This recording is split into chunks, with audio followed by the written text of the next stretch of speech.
నాకు 2 ప్రశ్నలకి సమాధానం కావాలా. వైఎస్ జగన్మోహన్ రెడ్డి ఇప్పుడు ప్రతిపక్ష నాయకుడిగా ఉన్నాడు. ఏంటంటే ఈ మధ్యన ఒక ఇష్యూ నడిచింది. శాంతి గారు అని ఒక ఆవిడ వచ్చారు. ఆయన హస్బెండ్ పేరు మదన్ మోహన్ గారు. తర్వాత మన విజయసాయి రెడ్డి, రంగంలోకి వెళ్తే సుభాష్ రెడ్డి, నలుగురి మధ్యన ఒక స్టోరీ నడుస్తూ ఉంది.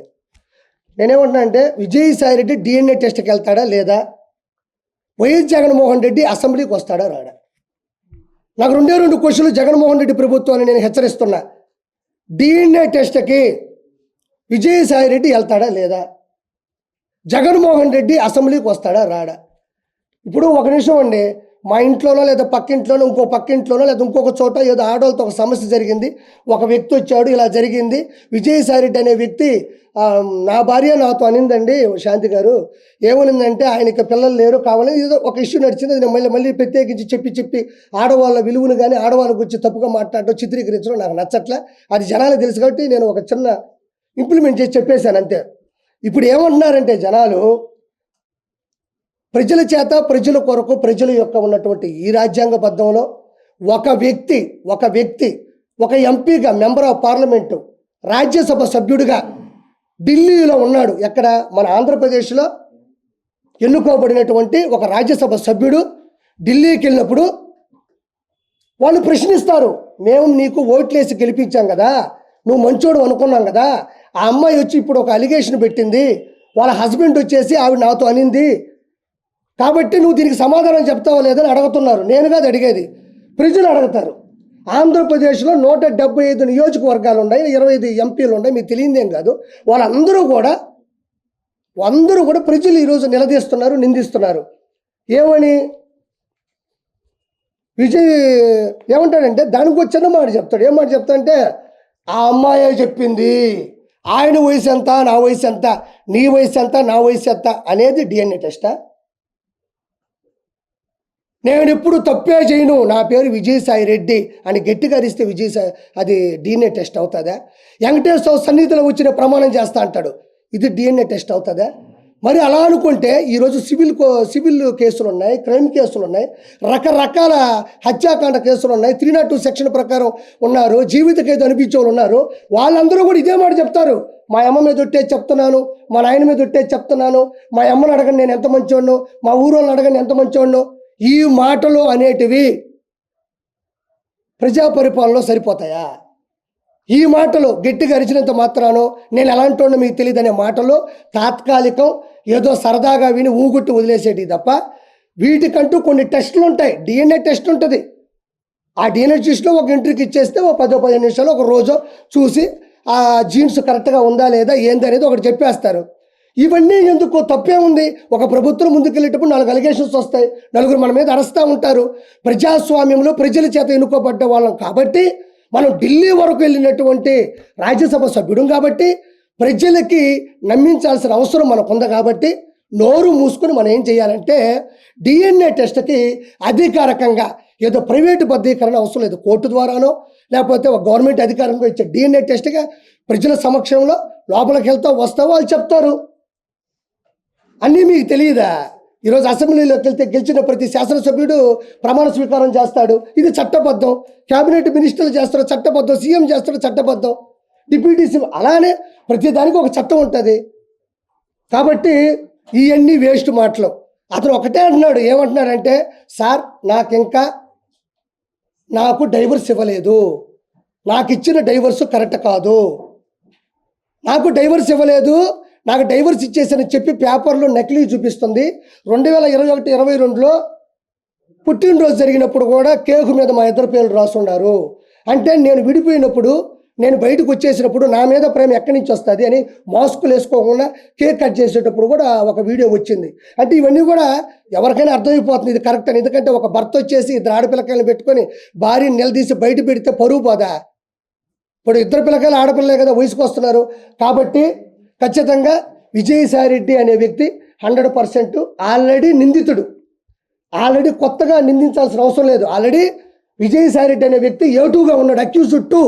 నేను ఒకటి అంటున్నా, ఆల్రెడీ A2 ఇతను ఆల్రెడీ పోయి చెప్పకూడదు తిన్నాడు, సెంట్రల్ జైల్లో చెప్పకూడదు తినేసి వచ్చినాడు. అలాంటి వ్యక్తి ఇది చేసుంటాడని ఎవరైనా నమ్ముతారు.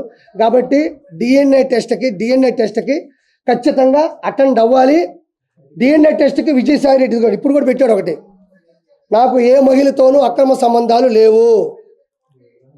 ఇప్పుడు పెట్టాడు, ఒకసారి చూసుకోండి. ఇందాక ట్వీట్ చేసినట్టున్నాడు పెద్ద మన ప్రభు, చూసుకోండి. తనకు ఏ పరాయి మహిళతోనూ అక్రమ సంబంధాలు లేవని విజయసాయి రెడ్డి తెలిపారు. వెంకటేశ్వర సన్నిధిలో వెంకటేశ్వర స్వామి నాశనం చేసిందే వీళ్ళు, వెంకటేశ్వర స్వామి కొండని నాశనం చేసిందే ఈ వైఎస్ఆర్సీపీ ప్రభుత్వం. మళ్ళీ వెంకటేశ్వర సన్నిధికి వెళ్తాడంట. వెంకటేశ్వర స్వామిని భయపెట్టిందే వీళ్ళు, వెంకటేశ్వర కొండని కూల్చిందే వీళ్ళు మళ్ళీ వెంకటేశ్వర సన్నిధికి వెళ్తారంట. ఎందుకంటే ఎగిస్తంటే 11 వచ్చినాయి, ఈసారి కానీ పోయినాడంటే మళ్ళీ ఎగిస్తాడు. తర్వాత వచ్చి అమ్మాయి నాకు కూతురుతో సమానం అన్నాడు. ఇవన్నీ వేస్ట్ మాటలు. నేను కూడా చెప్తా, మాటలు చెప్తే అవో, పనులు కావాలా. ఎవరో ఒక ఇంట్లో జరుగుంటే వాళ్ళు పడతారు, కోర్టుకు వెళ్తారు, ప్రపంచానికి తెలిసేది కాదు. ఈయన రాజ్యాంగబద్ధంగా ఇప్పుడు చేయాలా. ఇంకోటి, విజయసాయి రెడ్డి ఇంత పెద్ద పొరపాటు చేసి ఇంత పెద్ద అలిగేషన్ జరుగుతుంటే, వైఎస్ఆర్సీపీకి ఇంత పెద్ద డ్యామేజ్ జరుగుతుంటే జగన్మోహన్ రెడ్డి ఆడున్నాడు. జగన్మోహన్ రెడ్డి దీని గురించి ఎందుకు మాట్లాడటం లేదు? ప్రెస్ గురించి అంత రేపో గీయని మాట్లాడుతూ ఉంటే, ఏమండి అది పెద్ద తప్పు అండి, మీరు తప్పు చేశారు, ప్రెస్ వాళ్ళకి క్షమాపణ చెప్పాలని కూడా ఏ మాట అతను అనలేదు. అంటే ఆ ఉన్మాది ఇంకా మారలేదు. ఇంకోటి కూడా నేను చాలా గట్టిగా చెప్తున్నా, విజయసాయి రెడ్డి ఖచ్చితంగా ప్రెస్కి కంపల్సరీ క్షమాపణ చెప్పి తీరాలా. దీని మీద ప్రెస్ వాళ్ళు కానీ మీరు మీ యూనిటీ కూడా చాలా గట్టిగా ఉంటుంది. పిఆర్ వాళ్ళ సమక్షంలో కానీ మీరు చేసే పద్ధతి కానీ మీరు నిలదీస్తారు. అదే మీకే సమస్య వచ్చినప్పుడు మీరు చెబుతూ కొట్టినంత సమాధానం ఇవ్వకపోతే ఇది ప్రతి ఒక్కరికి ప్రెస్ అనేది చులకనయ్యే అవకాశం 100% ఉంది. నేను దయచేసి ప్రెస్ సమక్షంలో ప్రెస్ ముందు మాట్లాడుతున్నా, దయచేసి విజయసాయి రెడ్డి అనే ఒక దొంగ, ఒక అవినీతిపరుడు, ఒక అక్రమార్కుడు ఆంధ్ర రాష్ట్రాన్ని సమూలంగా నాశనం చేయడంలో కంకణం కట్టుకున్న విజయసాయి రెడ్డి, లక్షల కోట్లు అడ్డగోలుగా సంపాదించిన విజయసాయి రెడ్డి ప్రెస్కి 100% ఎక్కడ ఒక పార్టీ ప్రెస్ కాదు, ఓవరాల్గా చూస్తే ప్రెస్ ఇది. ఈ మీ మనోభావాలు చాలా వరకు దెబ్బతిన్నాయి కూడా. దయచేసి అతని దగ్గర క్షమాపణ చెప్పించేంత వరకు మీరు గట్టిగా ఉండాలని మనస్ఫూర్తిగా నేను మీ తరపున కోరుకుంటున్నా. ఆ తర్వాత YS Jaganmohan Reddy A1 A2 అయిపోయింది. A1 ఈరోజు వినుకొండ అనే ఒక ఊర్లో ఒక రషీద్ అనే అబ్బాయిని, జిలా అనే అబ్బాయి నడి రోడ్డు మీద చంపేసిన తర్వాత వెంటనే మన గురువు గారు మంచి కాన్వా వేసుకొని జబర్దస్త్గా గబగబా వచ్చాడు. ఆడికి వెళ్ళినాడు, లోపలికి వెళ్ళినాడు. జగన్మోహన్ రెడ్డి వచ్చాడు, దిగాడు, లోపలికి వెళ్ళాడు, బయటకు వచ్చి ప్రెస్ పెట్టాడు. ఏడవరకే మనం మాట్లాడదాం, కథ అంతా తేలిపోద్ది.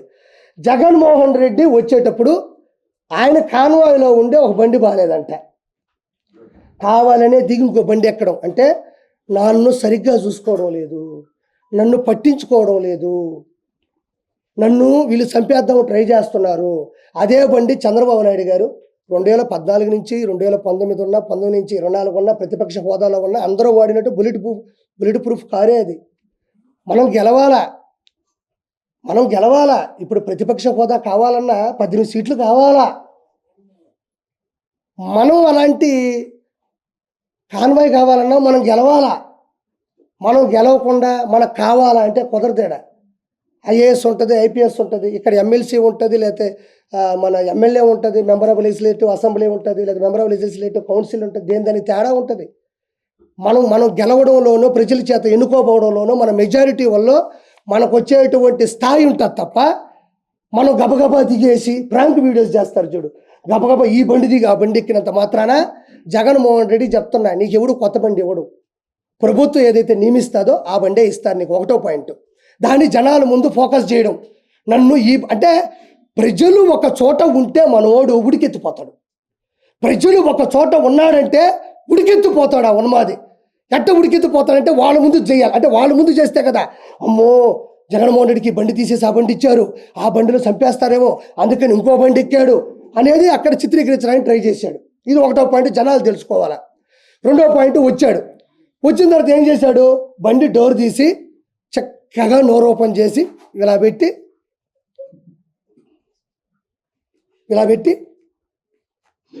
అన్నాడు. నిజంగా అన్నాడా లేదా? అన్నాడు, 100% అన్నాడు. ఒరే మనం ఏం మనుషులవి, మనం ఏడుండాము, ఒక మనిషి అక్కడ రక్తపాతంలో తలకాయ తెగిపడిపోయి 2 చేతులు తెగిపోయి ఆడ పడిపోయి చచ్చిపోయి వాళ్ళు ముస్లింలు మైనారిటీ అక్కడ పడుకొని ఏడుస్తూ ఉంటే మనోడు బండి దిగడం ఒక సినిమా. 4 పార్ట్లు చెప్తున్నా ఈ సినిమాలో నేను. మొదటి పార్ట్ బండి దిగే ఒక పార్ట్, రెండో పార్ట్ డోర్ ఇట తీసి ఇట్ట పెట్టి చేతులు ఇట్ట పెడతాడు, మళ్ళీ ఈ 2 ఇట్ట గొవ్వగా ఇట్ట పెట్టి ఇట్ట పెడతాడు. ఆడ మనిషి చచ్చిపోయి ఉన్నాడు. ఎవరన్నా అడ్డొచ్చినప్పుడు నువ్వు ప్రజాస్వామ్యంలో ఒకసారి సీఎం అయినోడు, చీఫ్ మినిస్టర్ ఆఫ్ ఆంధ్రప్రదేశ్ అయినోడివి, 5 సంవత్సరాలు పరిపాలించినోడివి, అక్కడ అంత పెద్ద విపత్తు జరిగినప్పుడు వాళ్ళ అమ్మ నాయన అక్కడ కూర్చొని ఏడుస్తుంటే నిజంగా నువ్వు మనిషి అయి ఉంటే, నిజంగా జగన్మోహన్ రెడ్డి నిజంగా మనిషి అయి ఉంటే ఫస్ట్ నువ్వే కదా డోర్ తీసింది. నీకు కూడా పోలీస్ సెక్యూరిటీ ఉంటుంది కదా. నీ బండి మీద అడ్డంగా ఎవడిచ్చి పడిపోతాడు? నువ్వు కావాలనే డోర్ తీయడం, కావాలనే బండి తీయడం, దాని మీద జనాలు పెట్టడం, నా రేంజ్ ఇది కాదు అని చెప్పడం. ఇది ఎప్పుడు చెప్పాలబ్బా?